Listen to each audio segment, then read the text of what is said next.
Gabi linda, seja bem-vinda.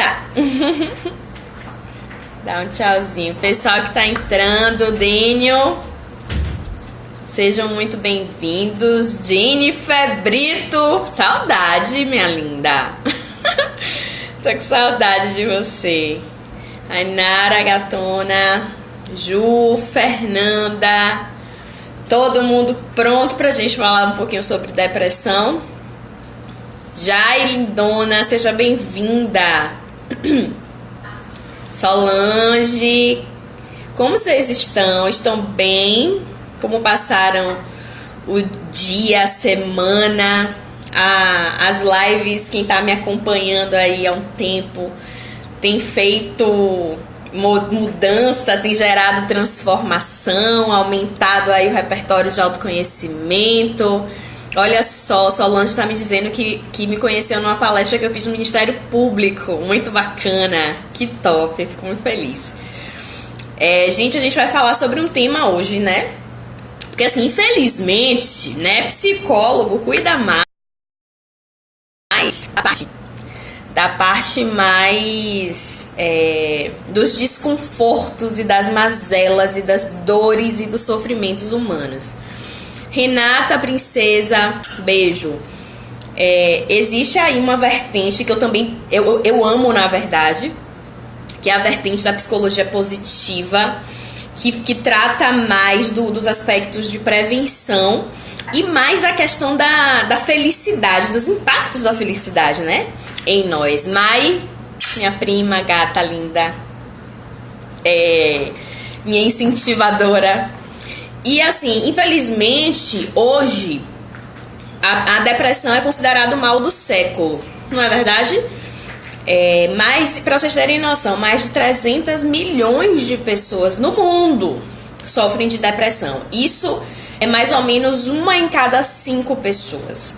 Então é um problema grave, um problema de saúde pública que tem gerado muitos e muitos desconfortos, muitas comorbidades, sabe? Que são como se fossem doenças consequentes da depressão, e também a depressão sendo uma doença em consequência de uma outra patologia ou uma outra psicopatologia. Por exemplo, pessoas que tiveram um acidente, que de alguma forma esse trauma físico acaba reverberando nas emoções em forma de baixa autoestima, baixa autoconfiança. Dani, princesa, seja bem-vinda também. Então, minha gente, o caso é muito sério. Os suicídios estão aumentando de uma forma estarrecedora, a ponto de a Organização Mundial da Saúde ficar com a mão na cabeça, porque já é a segunda causa de morte no mundo entre jovens a partir dos 25 anos, e o primeiro é acidente de carro. E se você for parar pra ver, Andressa, linda, que bom que você tá ligada nas minhas lives, eu agradeço muito, viu? E assim, a primeira causa de morte é acidente de carro. E se você for parar pra perceber, nós estamos num mundo tão frenético, a gente tá vivendo uma vida tão sem consciência, de uma forma tão automática, que as nossas mazelas precisam ser amortecidas. Eu já tenho falado sobre isso nas últimas lives, né? Então a droga serve como amortecimento, e isso também diz respeito à bebida alcoólica, né? Então as pessoas, elas precisam beber. Tem quantas e quantas pessoas, né, dizem assim: eu vou tomar uma pra ficar mais alegre, eu vou tomar uma para poder chegar na garota de uma forma menos tensa, eu vou tomar uma para diminuir a timidez. Então, essa questão de amortecimento, de fazer com que a droga possa diminuir a dor, o desconforto emocional ou propiciar outras coisas, também, por exemplo, pode estar afetando aí nos acidentes de carro. Então, a depressão é um problema de saúde pública. O meu objetivo aqui não é fazer com que você se autodiagnostique, entendeu? Não é pra você colocar um diagnóstico em si mesmo ou então nos seus familiares. Eu vi ali na live de Isauri, você tá com depressão, eu tenho certeza que você vai ter que ir pra um psicólogo. A intenção não é essa. A intenção é ampliar os conhecimentos, porque assim, como eu já falei também, o conhecimento ele é libertador. Então, quando a gente conhece determinadas coisas, a gente pode modificar a nossa realidade, a gente pode modificar as variáveis que controlam o nosso comportamento para que a gente possa ter mais qualidade de vida. Então, eu vou falar um pouquinho aqui sobre a depressão para vocês entenderem como é, quais são os sintomas, como é que a depressão funciona, pra, de repente, se você se identifica, bom, poxa, eu acho que isso aqui que eu tenho... Claudinha Princesa, seja bem-vinda. De repente, isso aqui que eu tenho pode ser algum sinal de depressão. E a gente não... eu costumo dizer uma frase que é muito real, que diz assim: a gente não pode mudar aquilo que a gente não conhece, né? E aí a gente só tem poder sobre alguma coisa quando a gente conhece aquele fenômeno, entende? Então a gente vai aqui tentar fazer um apanhado geral sobre a depressão. Eu tenho certeza que não vai caber nessa live, porque eu sou muito prolixa. Olha aqui, o Jai tá falando, né? Acontece com quem a gente menos espera. Hoje soube que o humorista Whindersson Nunes, sim, está se afastando um pouco para se tratar. Eu vi isso também, inclusive eu ia falar sobre isso, porque ele falou, né, que ele teve pensamentos suicidas, inclusive, de tirar a própria vida. Aí você olha pra um homem daquele, humorista, que faz a gente sorrir, que leva alegria pras pessoas, no nível de tristeza absurdo que ele fala, né? Ele conta, eu acho que foi no Twitter dele. Isaane Gatona, Paloma Bem, seja bem-vinda. E aí faz com que as pessoas riam, leva uma alegria para as pessoas, e passando por isso há anos, uma tristeza profunda de anos, né? E algumas pesquisas mostram, inclusive, que as pessoas do humor, elas geralmente têm o humor deprimido. E fazem com que transformam aquilo em humor, talvez para socializar mais, talvez para estar mais próximo das pessoas, talvez até como estratégia para lidar com a baixa no humor que geralmente o humorista traz. Dani tá falando aqui, ó, que é verdade. O mais louco é que ele já teve vários exemplos ajudar pessoas a superarem a depressão. Exatamente. Então vamos falar um pouquinho sobre depressão. Olha só, em termos gerais, aqui eu não estou entrando nas especificidades, a depressão é um olhar a vida em preto e branco. Sabe quando a gente acorda feliz, que a vida está colorida? A gente consegue ver os aspectos positivos da coisa, a gente tá no engarrafamento e a gente pensa, não, isso aqui é um livramento. Isso significa que um outro caminho aconteceria alguma coisa comigo. E aí você consegue ver flores em todos os lugares, ver sorrisos em todas as bocas, em todos os rostos. E aí o que acontece? O deprimido, ele vê... Me perdoem se eu tossir, porque eu tô com a garganta um pouquinho ruim, tá? E é exatamente isso. O deprimido vê as coisas em preto e branco. Ele não sente alegria com intensidade. Ele não sente alegria com intensidade. As coisas estão como se estivessem embotadas, como se estivessem em câmera lenta. É uma tristeza muito profunda, crônica e persistente. É aquela dor que dói na alma. E aí eu entro com a primeira coisa que eu preciso que você entenda. Depressão não é só tristeza.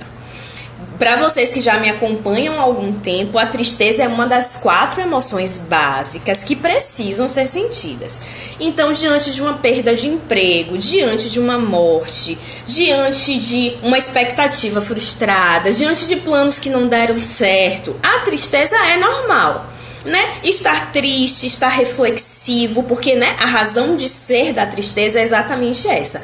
Fazer com que a gente fique um pouco mais introspectivo, pensando o que foi que aconteceu, reavaliando os caminhos. Esse é o momento aí de você ficar com você mesmo, e o humor, ele decai um pouco. Isso é absolutamente normal. Pode-se durar alguns dias, mas é absolutamente normal. Eu costumo dizer o seguinte, que eu tenho os meus dias, entre aspas, de depressão, que são como? Pô, tem dias que eu não tô bem. E eu preciso sentir a tristeza, porque as emoções, como eu já disse, elas precisam ser sentidas. Então eu vou pro meu quarto, fico em posição fetal, choro todas as pitangas, choro todas as pitangas possíveis e imagináveis. Tem um momento de lamentar mesmo, tem um momento de se questionar, tem um momento de se vitimizar, ó céus, ó vida, por que comigo? Por que as coisas não dão certo pra mim? Isso com um tempo pré-determinado, não que eu vou dizer assim, ó, eu vou entrar aqui em humor deprimido 2 horas, 5 horas eu saio daqui. Não é isso.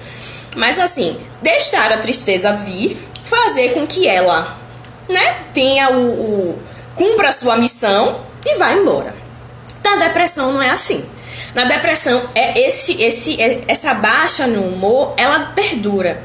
E aí, gente, quais são as sensações? É uma sensação de inutilidade, é uma sensação de desesperança.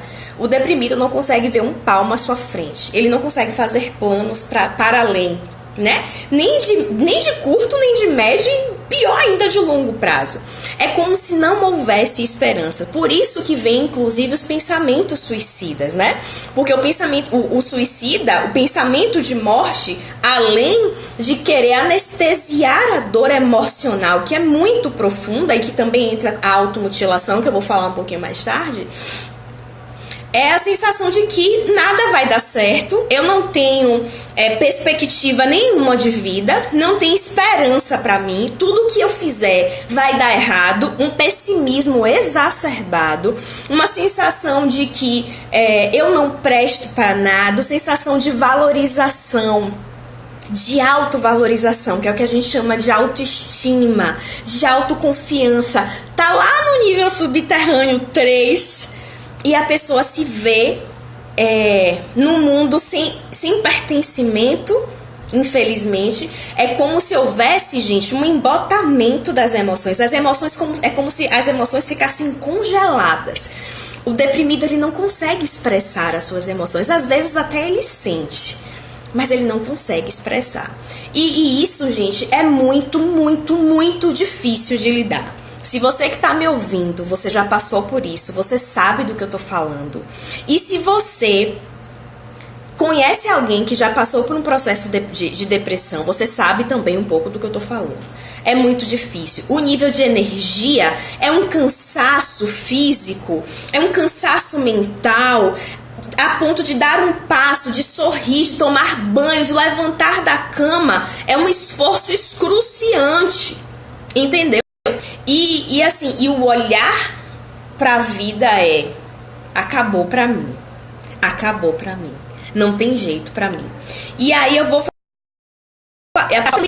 eu fiz algumas anotações aqui. Ó, Ju, eu vou te responder a pergunta que você fez pra mim lá no Instagram, tá? Sobre a socialização. Fica aqui comigo que eu vou te responder. O que é que acontece? A vida, ela perde o sentido, ela perde o significado.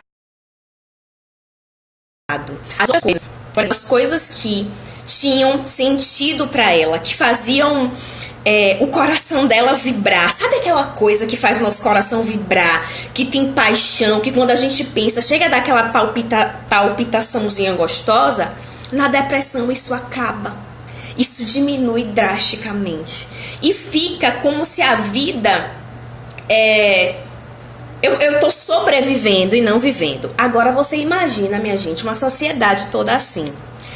Tem um estudo que mostra que até 2020, olha só, 2020 é quando? Ano que vem. Ano que vem.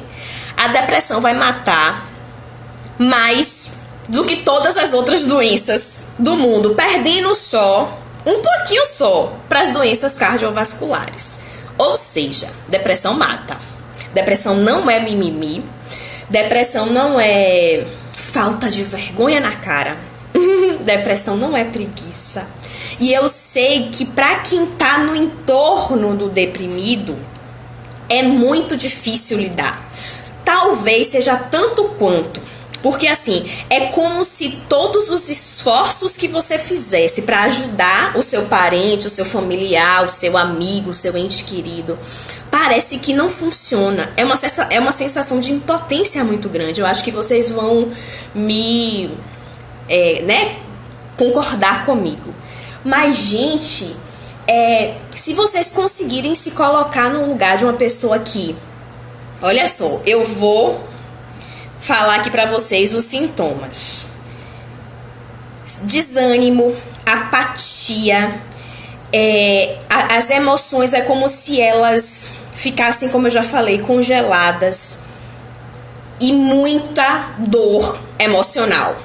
Um choro excessivo, doloroso, convulsivo e de dentro. É muito triste, eu não sei se você já presenciou. E assim, é importante dizer que a depressão ela tem níveis, né? Tem o nível leve, o moderado e o grave. E tem também a distimia, que minha cunha, seja bem-vinda. E tem também a distimia, que sabe como é a distimia, gente? É uma depressão levezinha, mas que perdura um tempão. Sabe, é como se você ficasse em estado de suspensão. Você não tem emoções muito intensas, nem você tem alegria demais, você não tem intensidade alegre e nem uma tristeza muito profunda. Mas também você também não tem a sensação de uma vida com significado. Agora vocês percebam, uma sociedade onde a maioria, não vou dizer a maioria porque eu não sei se é a maioria, mas grande parte das pessoas, minha mãe tá acompanhando a live, minha princesa da minha vida, seja bem-vinda, minha linda. Agora você imagina uma sociedade onde até 2020 a depressão vai matar mais e nos próximos anos o estado de infelicidade, angústia e ansiedade vai ser normal e vai tomar o lugar da felicidade e do contentamento. Você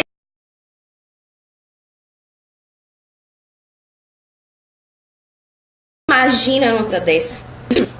Imagina uma coisa dessa? Uma sociedade onde tem pessoas robotizadas, pessoas infelizes, pessoas tristes, onde elas não conseguem exprimir as suas emoções da forma como elas estão, como elas são, e aí ninguém é feliz. Eu fui, gente, sábado eu rodei a cidade toda, presta atenção. Eu fui parei aqui em várias lojas na Estrada do Coco, depois eu fui pro centro da cidade, pra Avenida 2 de Julho, depois fui pra Avenida 7, depois fui pra Barroquinha, parei até na Feira de São Joaquim. Incrível como as pessoas atendem, os atendentes das lojas, desanimados, mal-humorados, tratando mal o cliente que tinha acabado de chegar. Eu me senti tão mal. E foram a maioria das lojas, sabe? Imagine como vai ser triste e chato daqui a alguns anos viver, gente. Viver não vai ser reforçador. E aí, o que acontece? A gente precisa fazer alguma coisa. E eu tô aqui justamente para lhe dizer que, por favor, existe esperança. A gente precisa mudar essa realidade. O que eu puder fazer, o que estiver ao meu alcance, eu farei, porque a gente não pode, a gente não merece uma sociedade infeliz, gente. A vida, ela já é desafiadora demais. Eu não gosto muito de falar que a vida, ela é triste, ou que a vida, não é triste, que a vida é difícil. Porque assim, quanto mais a gente verbaliza coisas, mais a gente acredita naquilo que a gente verbaliza. Então a vida é desafiadora. Desafiadora tem um sentido pejorativo menor, né? Já é desafiadora. Pra gente piorar a situação, não, a gente não vai permitir que isso aconteça, certo? Então vamos aqui ampliar o conhecimento para podermos mudar a nossa realidade. Então o que é que acontece no nosso corpo? O que é que eu quero fazer com vocês rapidamente? Eu quero decompor a depressão entre as sensações físicas, né, que são as sensações corporais, os pensamentos e os sentimentos. Porque quando a gente decompõe a depressão, a gente pode olhar ela de fora. Então, se você tá aí, se você tá se sentindo deprimido, você vai se olhar de fora, entendendo o que é que eu tenho aqui, o que é que tá acontecendo comigo. Então, parecido com a ansiedade, a depressão, ela causa algumas alterações fisiológicas, tipo alguns processos inflamatórios, como as gastrites, né? Labirintite, rinite, sinusite, mas não era essa palavra que eu queria trazer. Esqueci o nome da patologia, depois eu lembro. Processos inflamatórios, dá uma baixa na imunidade. Então toda hora o deprimido fica doente, pega um resfriado, pega uma virose, sabe? É como se as doenças que são oportunistas tivessem mais condições de entrar no corpo, porque a depressão, na depressão a imunidade ela baixa. Então fraqueza, cansaço físico exacerbado. Eu tenho vários pacientes, né, que eles não têm condições de fazerem absolutamente nada durante o dia. É como vegetal. Eu não consigo levantar o braço. Eu tive uma pacientinha, ela fofa, ela tinha 86 anos, ela estava num processo de depressão depois da morte de um parente muito próximo dela, e ela dizia que ela não conseguia nem levantar o braço. Para vocês terem noção, de tanto cansaço físico. Dores de cabeça também são muito comuns.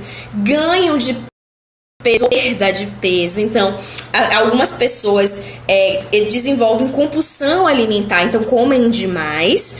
Ou ficam completamente sem apetite e aí perdem muito peso. Alteração no sono. Pessoas geralmente que estão com depressão, ou elas desenvolvem a hipersonia, que é dormir demais, que é uma forma, inclusive, de fuga, né? Porque quando a gente dorme, a gente não sente. É como se a gente entrasse numa sensação de inconsciência. Então, tem pessoas que dormem demais e tem pessoas que ficam com insônia. Ou então, acordando durante a noite muitas vezes, ou acorda 3 horas da manhã e não conseguem mais dormir. Sabe? Mais ou menos assim. Me perdoe. E aí, peraí, deixa eu beber uma água. Bela, Su, Carlinha, lindas, obrigada por vocês estarem aqui. Deixa eu ver o que mais. Disfunções sexuais, impotência, vaginismo para a mulher. A mulher não tem, talvez, orgasmo, né? Por quê? Por que eu tô dizendo isso? Porque todas as sensações de prazer que antes era prazeroso perde esse valor reforçador, que é o que a gente chama de valor reforçador. Aquilo que era realmente recompensador perde esse valor. Então, se eu amava ir na praia, se eu tô com depressão, aquilo já perde o sentido pra mim. Não quero mais ir. Se eu amava sair com os meus amigos, aquilo perde o valor reforçador. E quais são? Isso a gente falou do corpo, certo? Então a gente falou do que acontece a nível corporal de sensação física. Vamos agora para as emoções, né? Para o sentido aqui do coração. Ansiedade. A ansiedade pode provocar a depressão e a depressão pode provocar a ansiedade. Desculpa, eu posso falar disso em um outro momento, mas talvez se eu focar nisso aqui a gente perca tempo, porque não é a essência da coisa. Mas pensa comigo, a ansiedade, um pessimismo brutal, onde eu não consigo tirar uma lição boa das situações. Se acontece uma coisa ruim, tá vendo? Isso só podia acontecer comigo. Tá vendo? Eu sou um lerdo, um desastrado mesmo. Sempre a coisa de uma forma negativa, pessimista, opressora, sabe? É assim. Apatia, sabe? Tipo, nada tá bom, eu não quero fazer nada. Desânimo, aquele desânimo profundo, assim. E aí, gente, claro que, como eu já falei, né, tem graus. Então você vai aí identificando. Tipo, antes você era super ativa, super legalzinha, super alegrinha, e aí de repente você começa a perder a vontade de fazer as coisas. Você começa a ficar desanimado, aquilo que era muito bacana, muito legal pra você, fica nada a ver, diferente. Agora eu vou falar uns termos técnicos, que é a anedonia. E vocês já aprenderam 2 palavras novas: hipersonia, que é dormir demais, e a anedonia, que é não sentir prazer nas coisas que eram antes muito prazerosas.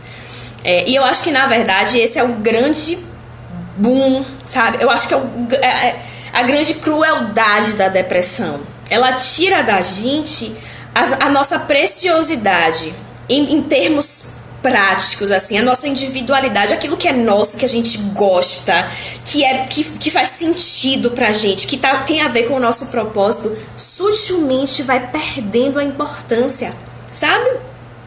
A tristeza, que é muito profunda, que é muito, né? A depressão é a tristeza exacerbada, autorreprovação, lembra daquele chicote que eu falei lá nas outras lives? Tem um chicote imenso, então se eu erro, eu vou me crucificar, eu vou me autoflagelar, eu vou me ver como a pior das criaturas, ou pode ser sutil, tá, gente? Aí vem um pensamentinho assim, dizendo assim, você não vai nada. Ou um pensamento assim, você não vai conseguir. Aquela voz dentro da cabeça, onde pra você tentar que não vai rolar, sabe assim? Angústia, que é aquela... Eu costumo, eu não sei como é que vocês representam. Como eu sou muito expressiva, vocês já estão vendo que eu sou muito expressiva, eu gosto de fazer metáforas. E eu identifico a angústia como uma tonelada em cima do peito. É aquele peso aqui em cima do peito que nos impede de respirar direito, sabe? Ou um peso nas costas que faz com que a gente se encurve pra frente e fique como se a gente carregasse o mundo nas costas. Então, o deprimido tem isso. Vamos a nível de comportamento. A gente já falou sobre sensações físicas, o humor, as emoções. Agora a gente vai pro comportamento. No comportamento, um buraco no peito, isso, um vazio existencial. Boa, um vazio também. Um vazio rola.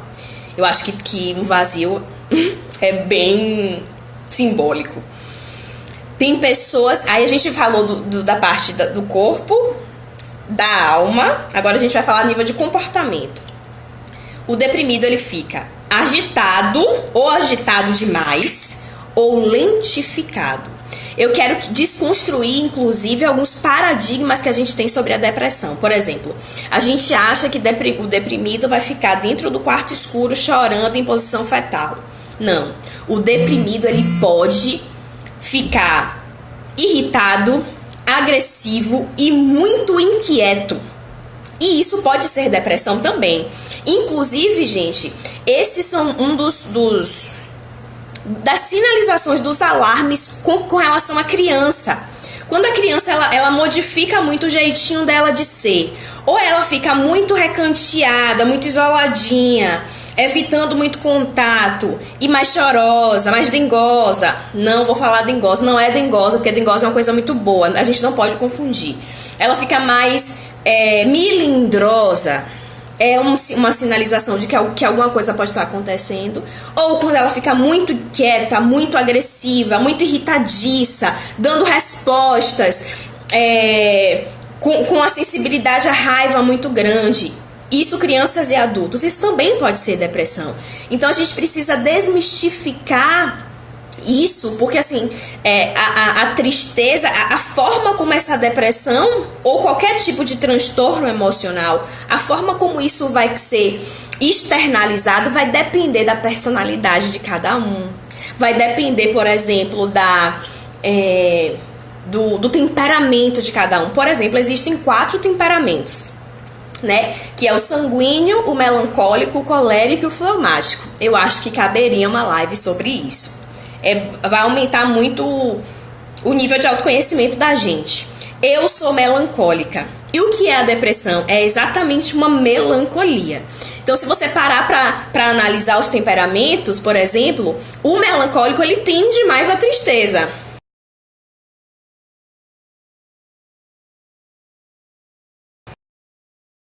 A tristeza é como se a sensibilidade das 4 emoções, a sensibilidade do melancólico é exatamente a tristeza, sabe? Fica muito triste com mais facilidade, fica triste com mais facilidade. Eu mesmo sou melancólica, entendeu? Então, assim, a forma como a gente expressa vai depender do nosso temperamento, vai depender dos traços de personalidade, vai depender da nossa criação, tudo isso está envolvido.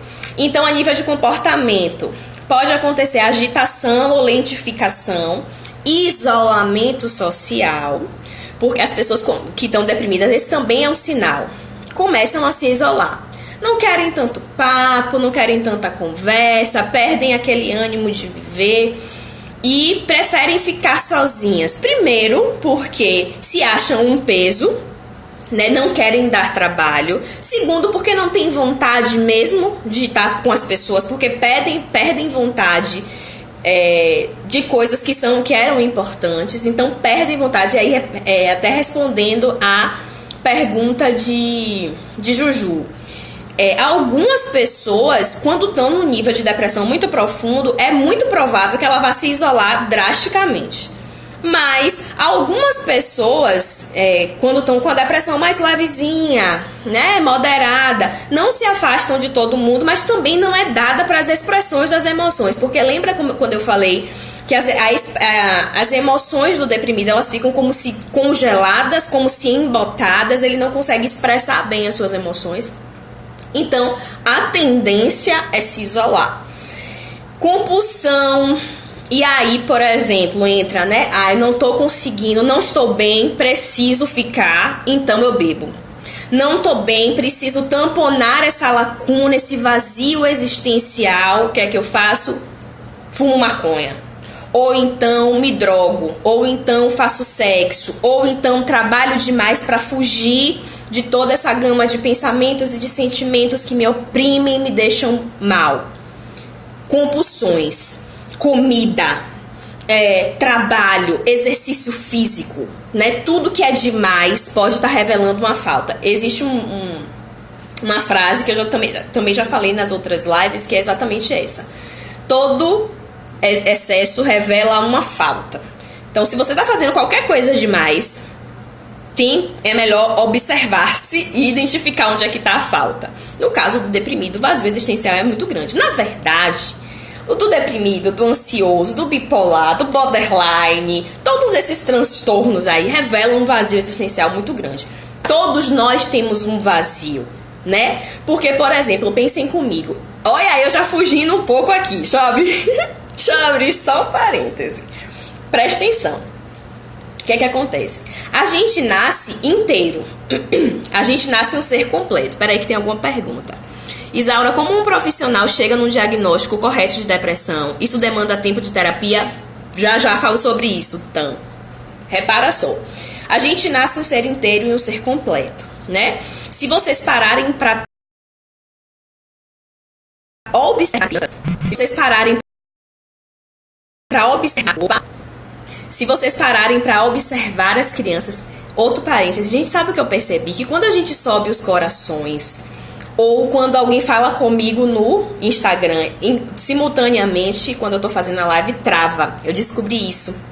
Sou muito inteligentinha. Tô ficando muito inteligentinha nesse negócio de redes sociais, que eu não era muito boa. Sim, então a gente nasce inteira. Se vocês observarem as crianças, elas são muito espontâneas. Elas não vão mentir pra você. Se você perguntar, tá gostoso? Ela vai dizer, não, tia, tá ruim. Ou se você entrega um presente que ela não gosta, ela vai fazer a cara de triste, ou vai ficar com raiva. Não é assim que acontece? Então as crianças, elas são muito espontâneas. Quando elas estão alegres, elas estão alegres. Quando elas estão tristes, elas estão tristes. Elas aproveitam o momento, aqui e agora. Tanto que cognitivamente elas não têm nem tanto suporte para pensar tanto no futuro, né? A depender da idade, obviamente. Só que quando a gente vai crescendo, a gente vai sendo tolhido. Existem os tolhimentos que são naturais, tipo, fala baixo, João. Tá travando, gente? Só travou um pouquinhozinho, Flá. Eu acho que só travou um pouquinho. Se tiver travando, vocês me avisam. Então a gente fala baixo que você fala muito alto. Prende esse cabelo, menina. Esse cabelo tá um fuá. Ou então, beije seu tio, dê boa noite a ele, obrigando a criança a fazer coisas. Ou então, a criança é muito agitada porque ela é criança, ela quer explorar o ambiente. A criança é muito curiosa, todas as estimulações são como coisas surreais pra ela. E a gente fala, para menino, fica quieto, menino, não pega nisso, menino, para menino, não sei o que, menino. fica quieto, fica quieto. Vamos supor que é uma criança que é muito mais agitadinha. E aí a mãe diz, fica quieto, fica quieto, fica quieto, senta aí, fala baixo, silencia, cala a boca, engole o choro. O que é que essa criança vai aprendendo? E aí você vai, obviamente, adequando a sua realidade, né? O que é que essa criança vai entendendo? Ela vai entendendo que eu preciso mudar o meu jeito de ser, porque quem eu sou não é objeto de amor da minha mãe, do meu pai. Então é o seguinte, eu sou inquieto demais, então eu tenho que ser quieto, eu tenho que me transformar em uma outra pessoa para ela me amar, para ela me aprovar. Então a gente vai entrando na forma dos nossos pais para sermos amados, legitimados, para sermos acolhidos, né, aprovados. Quer ver uma coisa que é assim real na minha história de vida? Por exemplo, minha irmã, ela é muito quieta. Ela tem um temperamento fleumático, então ela é mais na dela, ela não questiona muito. E eu sou virada no 600. Minha mãe que eu diga. Então, se minha mãe dissesse assim, Isaura, não. Aí eu falava, por quê? Ah, não, por quê? Eu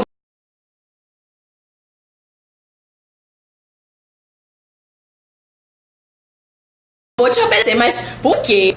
Né? Peraí.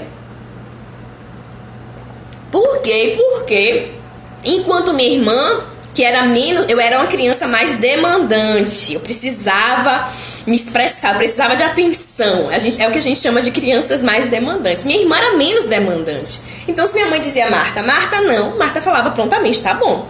E eu queria saber por quê, e minha mãe tinha que me convencer, usar todos os argumentos, e eu questionava, ela dava a réplica, eu dava a tréplica, até que ela dizia não, porque não, eu não vou te explicar e acabou. O que acontece? Isso é o que hoje me faz ser uma psicóloga, talvez diferenciada, porque como eu questionava, na verdade esse poder não é um poder, essa habilidade de questionar as coisas, de não querer as coisas de pronto, de não aceitar as coisas assim, é o que me faz ser a psicóloga que eu sou hoje. Essa inquietação por dentro de entender as coisas. Eu quero entender como as coisas funcionam. Eu quero entender como a mente funciona. E eu ficava perguntando e perguntando e perguntando. E aí, se os pais, por exemplo, não sabem identificar isso dos seus filhos, pode tolir uma habilidade que vai ser fantástica para essa criança no futuro, enquanto ela for mais velha. Mas o que é que eu quero dizer? No final das contas, Bia, minha linda, te amo, prima. O que acontece? O que acontece? Me perdi. Todos nós fomos tolhidos na nossa vida. Muitos de nós tivemos algumas questões que foram muito profundas, como bullying, né? Fomos apelidados de coisas muito difíceis de lidar. Sofremos abusos psicológicos, físicos, sexuais, de todos os tipos, enfim. Fomos traumatizados em alguns aspectos, por exemplo, uma perda de um emprego, uma traição, um relacionamento fracassado, uma morte de alguém muito próximo. Então, assim, isso vai, gente, marcando a gente. Marcando. E se a gente tem uma personalidade, por exemplo, um pouco mais pessimista, um pouco mais, sabe, colocando as coisas um pouco mais down, pra baixo, a gente encara aquilo com muito mais dor, com muito mais sensibilidade, e isso pode culminar numa depressão. Tanto que a maioria das pessoas, se você for fazer um estudo, a maioria das pessoas que tem essa tendência à depressão, elas são mais pessimistas durante a vida dela normalmente. Entendeu? Elas são mais negativas, elas são menos otimistas, elas são... não vê a coisa com possibilidades, elas veem as impossibilidades, é isso que eu queria falar. E aí, por isso que é importante que a gente entenda que todo mundo tem um vazio existencial, mas a forma como a gente reage ou observa ou se coloque, se engaja diante desse vazio, que vai fazer toda a diferença. Porque vazio todo mundo tem. Sabe aquelas pessoas que são fênix, que renascem das cinzas, onde todas as circunstâncias elas são desfavoráveis, mas aquela pessoa tá ali resiliente, onde a pancada deixa ela mais forte. Sabe o bambu que entorna, mas não quebra? É exatamente assim.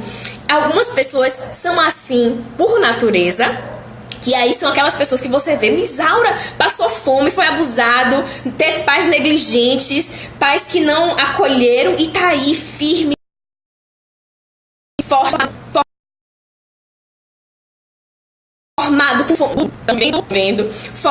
com família. Tem pessoas que nascem resilientes por natureza. Mas a resiliência, graças a Deus, que ela é aprendida. E a resiliência é exatamente aquela habilidade que a gente tem onde a dificuldade é transformada em força.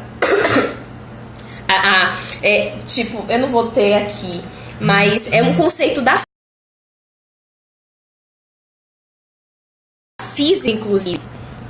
Tem uma mensagem no negócio, como é o nome?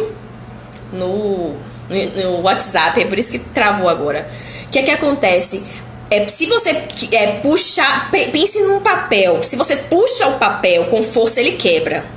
Se você, pense agora no arame, se você puxa, ele não vai para lugar nenhum.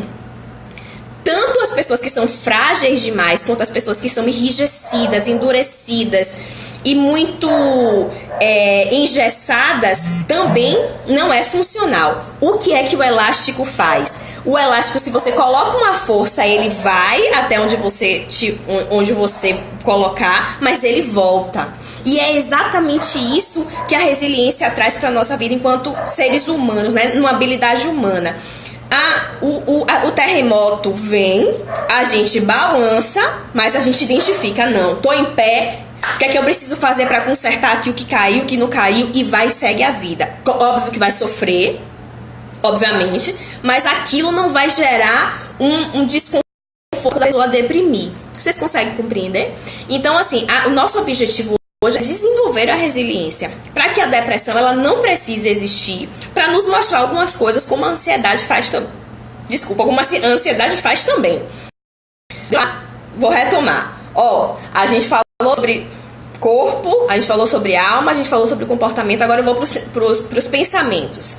Então, o deprimido tem dificuldade de concentração, o deprimido tem falta de memória, esquece as coisas com facilidade, pensa na mesma coisa 25 vezes, aquilo não vai dar certo, aquilo não vai dar certo. Ou então saiu com os amigos e aí falou uma besteira, ele acha que falou uma besteira, e aí fica pensando, meu Deus do céu, eu falei aquela besteira, não era pra eu ter falado aquela besteira. Aí vira e mexe, meu Deus, eu falei aquela besteira, eu tô me crucificando porque eu falei aquela besteira. Que horrível que eu sou um ser deprimente porque eu falei aquela besteira. E fica numa ruminação 24 horas por dia, drenando toda a sua energia emocional, aumentando a tristeza, porque são ciclos que se retroalimentam.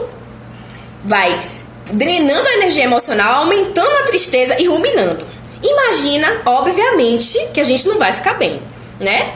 Repetição insistente do pensamento e pensamentos suicidas. Não vale a pena viver. É tudo minha culpa. Eu sou um peso. Eu tô dando muito trabalho. As pessoas ficariam mais felizes sem mim. Eu preciso acabar com isso, porque isso não tem jeito. Entendem? Agora, imaginem tudo isso que eu falei numa pessoa só. Imagine a dor que isso gera, né? E quais são os fatores de risco? O que é que pode gerar uma depressão? É um trauma, uma estrutura familiar desequilibrada, desestruturada, divórcios, abusos, bullying, a genética. Por exemplo, se você vem para o meu consultório com queixa de depressão, eu vou perguntar, tem histórico de depressão na família? Parentes próximos? Avô, avó, tio, mãe, pai. Isso por quê? Porque a depressão ela é genética. Mas aí, gente, Isaura, então se minha mãe é deprimida, eu também vou ser? Não necessariamente. Porque o ambiente também é muito determinante. Uma pessoa que tem uma genética, por exemplo, de depressão, se viver num ambiente de acolhimento, de aceitação incondicional, onde ela é estimulada positivamente, pode ser que a depressão não desenvolva. Por exemplo, como uma pessoa que pode ter o gene da hipertensão e a hipertensão não desenvolva por conta de, sei lá, uma alimentação saudável ou qualquer coisa desse tipo. Porque eu não sou médica, então não vou entrar muito nesse tema. Porém, se o ambiente for hostil, o ambiente não for acolhedor, a depressão pode desenvolver? Pode desenvolver. Então, a genética é determinante no desenvolvimento da depressão? Não é. Vai depender também do ambiente. O estresse também é um preditivo para a depressão. O sedentarismo, a dieta desregrada, o excesso de peso, vícios, uso excessivo de rede social e internet, os traumas físicos, psicológicos, doenças crônicas, como eu já falei antes, a menopausa, as disfunções hormonais, por exemplo, quem tem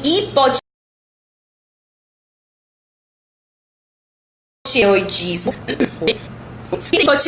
por exemplo, tem tendências, pode desenvolver a depressão, ou seja, disfunções hormonais, disfunções físicas, né, no seu metabolismo, pode ser um preditivo para a depressão. Mas tudo isso é determinante, gente? Obviamente que não, sabe? Então a gente precisa ampliar o autoconhecimento para entender como é que a gente funciona, o que é que está acontecendo dentro da gente, para poder dar conta de estratégias de intervenção. E aqui eu quero falar rapidamente uma coisa, para ver se você se identifica.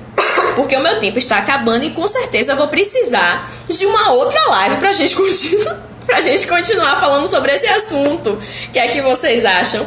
Porque aqui eu tenho dicas ainda pra dar para lidar com a depressão e dica para os familiares e amigos de quem tem depressão, de como essa pessoa lida com a pessoa que tem depressão. Mas enfim, existem um tipo de pessoa, gente, que desenvolve desamparo aprendido. O que é isso? São pessoas que entenderam que se esforçaram muito para fazer muitas coisas e nada deu certo. Ou seja, o desamparo aprendido, ele veio de um experimento que era assim. Existiam tinham 3 cachorros. Foi um experimento meio cruelzinho, mas assim, dentro do panorama é até menos cruel do que todos. Tinham 3 cachorros, certo? Um cachorro estava em uma gaiola, cada um estava em uma gaiola. Esse aqui, o que foi que aconteceu com ele? Ele levou alguns choques, mas ele podia bater numa alavanca e o choque parar, entenderam? Esse aqui não recebeu choque. E esse aqui recebia choque e nada do que ele fizesse faria o choque parar. Entenderam? Esse podia parar o choque, esse não recebeu choque e esse não podia parar o choque. Tiraram ele de um lugar, dessa gaiola, e colocaram ele numa outra gaiola, onde eles podiam escapar do choque. Então, o que na primeira experiência podia escapar, levou o choque, pensou em alguma estratégia e escapou. O que não levou choque, escapou normalmente, porque ele sabia que tinha alguma coisa que podia salvar ele. E aquele que na primeira gaiola não tinha nada o que fazer, a não ser esperar o choque passar passivamente e resignadamente, não escapou. Ele tinha a solução na cara dele, que ele podia escapar do choque, e ele não escapou, porque na primeira experiência ele aprendeu que ele estava desamparado, que nada do que ele fizesse ia tirar o choque, a aversividade ou aquela dor, aquela sensação de dentro dele. E talvez seja assim que talvez isso tenha acontecido com a sua vida. Você passou por várias situações, por exemplo, onde as pessoas te faziam bullying e você não tinha nada o que fazer a não ser aguentar. E você não conseguia se defender.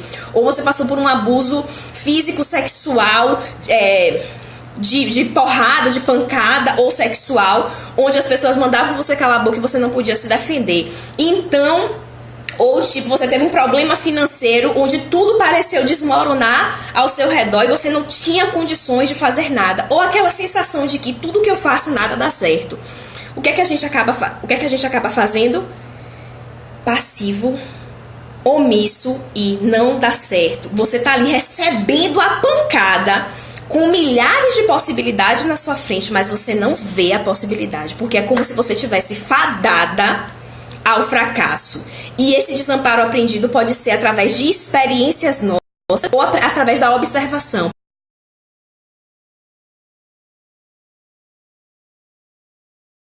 Por exemplo, se a gente teve uma mãe onde ela foi massacrada, violentada psicologicamente pelo nosso pai, e ela assentia à violência. E aí o filho aprende, então isso é normal, entendeu? Toda mulher tem que fazer assim. A gente aprende pelos modelos, pela referência, é o nosso primeiro aprendizado. O que foi que você aprendeu na sua vida? O que foi que a sua família te ensinou, se você está deprimido? Quais foram as experiências que te marcaram profundamente a ponto de você achar que não tem solução para você? Ou que a vida é muito difícil, ou que precisa acontecer uma coisa muito, muito, muito surreal para que você consiga ver as possibilidades. Eu tô aqui para lhe dizer que não. E essa é uma das dicas. Eu vou até ver aqui qual é a dica mais importante que eu quero dar para vocês antes de terminar. Eu preciso que você comece a se concentrar nos seus pontos fortes. Porque o que é que a depressão faz, o humor deprimido faz, a distimia faz, ou o pessimismo faz? Faz com que a gente foque no que não tá bom. Faz com que a gente foque na falta. Faz com que a gente foque no que precisa mudar e não no que tá legal. E não no que tá legal, e não no que tá abundante, e que não no que tá transbordante. A sua vida não é um erro, tá? Às vezes a gente tem uma dor emocional tão profunda que a gente se corta para desviar a atenção, né, da dor emocional. Porque quando a gente tem uma dor física, a gente pode tomar um remédio que passa, mas e a dor emocional que não tem remédio que passe? Então eu tô aqui para lhe dizer o seguinte: vamos tentar. Eu provavelmente, na verdade eu sei que provavelmente você já deve ter pensado como é que eu posso dizer? Que você pode já ter projetado muitas coisas, várias possibilidades, já tentou demais, várias possibilidades, né? Mas vamos tentar junto comigo, independente se tem depressão ou não, olha pra você numa perspectiva positiva. O que é que você tem de forte dentro de você? Dentro do seu ambiente externo, o que é que tem de favorável? Eu preciso que você veja isso, porque se a gente só vê a coisa ruim, não tem como a gente ficar felizinho, gente. Não tem como a gente ficar alegre. Eu preciso que a gente se... Oi, vocês estão me vendo? Pausou aqui. Eu preciso que a gente se concentre naquilo que a gente pode se apegar pra gente poder modificar e transbordar. O que é que você tem de bom? O que é que você tem de forte aí dentro de você? Aí você vai falar: Isaura, eu não tenho nada. Tem sim, eu te garanto, eu te prometo, eu juro por tudo que é mais sagrado que tem. Tem coisas bacanas aí dentro de você. E eu preciso que você veja e se concentre nisso. Porque isso vai dar uma energizada para você poder lidar com as outras situações de uma forma mais fortalecida. O que é que tá drenando a sua energia emocional, gente? É um relacionamento, é uma amizade tóxica, é uma frustração na sua vida profissional. Eu já falei antes e vou falar novamente. Tudo que a gente precisa tá dentro da gente, e se a gente se meteu em um lugar onde a gente não gostaria de estar, só a gente pode sair. Se a gente entrou com as nossas pernas, só as nossas pernas que vão nos tirar. E a intenção é que a gente recupere o sentido da vida, mas não de uma forma mágica, não. Tá tudo dentro de você, por favor, entenda isso. Faz uma listinha, liga para as pessoas que você mais ama, que você mais confia e que não vai te julgar. Não é qualquer pessoa, tá, gente? E pergunta assim: o que é que você acha de mim? O que é que você vê em mim de força que eu possa utilizar ao meu favor para eu poder ver mais cores na vida? Continua a fazer as coisas mesmo sem vontade. Sabe, eu sou uma pessoa que eu vou confessar meu pecado pra vocês, eu tenho uma dificuldade extrema com exercício físico. E aí eu falei assim com o Alex, né, com meu marido, me obrigue. Quando você for, porque ele anda de skate, ele corre, ele malha, assim, com mais frequência do que eu. Aí eu falo assim, me obrigue, porque eu vou com tanta raiva dele. A última vez que a gente saiu pra andar de patins, eu fui, mas eu fui com tanta raiva dele. Mas quando eu cheguei lá, que eu comecei a andar, que eu comecei a sentir o vento na cara, eu caí, me estaboquei toda, fiquei toda dolorida, mas falei, meu Deus, foi a melhor coisa que era pra eu fazer. Então, gente, existem coisas que a gente precisa fazer mesmo sem vontade. E sabe a tal da força de vontade que a sociedade fica dizendo aí? Não, a gente precisa ter força de vontade, a gente não precisa ter força de vontade zorra nenhuma, sabe por quê? Porque a gente acha que a força de vontade é uma vontade que vai baixar e que a gente vai fazer as coisas com vontade, mas não. As coisas mais importantes da nossa vida a gente tem que fazer sim. A gente não tem vontade de fazer, sabe por quê? Porque as nossas coisas mais importantes geram medo, são desconfortáveis e a gente quer fugir delas. Então a gente faz, a motivação não é, a motivação vem e a gente faz e a motivação vem. Então, o que é que tá perdendo o sentido? O que é que você fazia antes que você não faz mais por falta de vontade? É isso que você vai fazer mesmo sem vontade. Vai fazendo e quanto mais você for fazendo, mais vontade de fazer você tem. Sabe, quando a gente vai fazer um exercício físico, a gente começa a ver que tá emagrecendo, que a coisa tá ficando, que a gente tá ficando gostosinho. E aí a gente vai fazendo e a motivação vai vindo, e a gente vai fazendo e a motivação vai vindo. Eu acho que esses dois pontos são muito importantes e são muito cruciais. Primeiro, se concentra no positivo, vai vir milhares, uma enxurrada de coisa negativa na sua cabeça, mas você vai gentilmente tirar essas coisas negativas e pensar o que é que tá bom, o que é que tá legal, o que é que tá transbordante, porque tem, gente. Não existe uma vida que não tenha coisas extremamente positivas, não tem, é só a sua forma de ver. Mas nós estamos juntos como uma rede aqui, pra gente se concentrar talvez esse tiquinho de energia que a gente tem, que você tem, pra começar a ver as coisas positivas. Olha pra você. Identifica o que é que tem de bom e vai fazendo as coisas sem vontade. Então, era pra sair e tá sem vontade de sair, sai sem vontade mesmo. Eu tô com um desafio, não tô com vontade, eu tô com medo, vai com medo mesmo. Eu preciso fazer uma coisa, mas eu tô desanimada, vai desanimada mesmo. E eu prometo que a coisa vai começar a ser diferente. A gente precisa dar um passo, e assim, mais uma vez eu digo isso pra vocês. Um passo, por menor que seja, e a gente já não está mais no mesmo lugar. E isso é libertador, gratificante e sensacional. Pelo amor de Deus, gente, vamos sair desse parâmetro de achar que a vida, ela é perfeita. A vida não é perfeita, infelizmente, mas ela é maravilhosa da forma como ela é. E mais, eu preciso que você saiba uma coisa, e com isso eu vou terminar. Felicidade não é ausência de tristeza.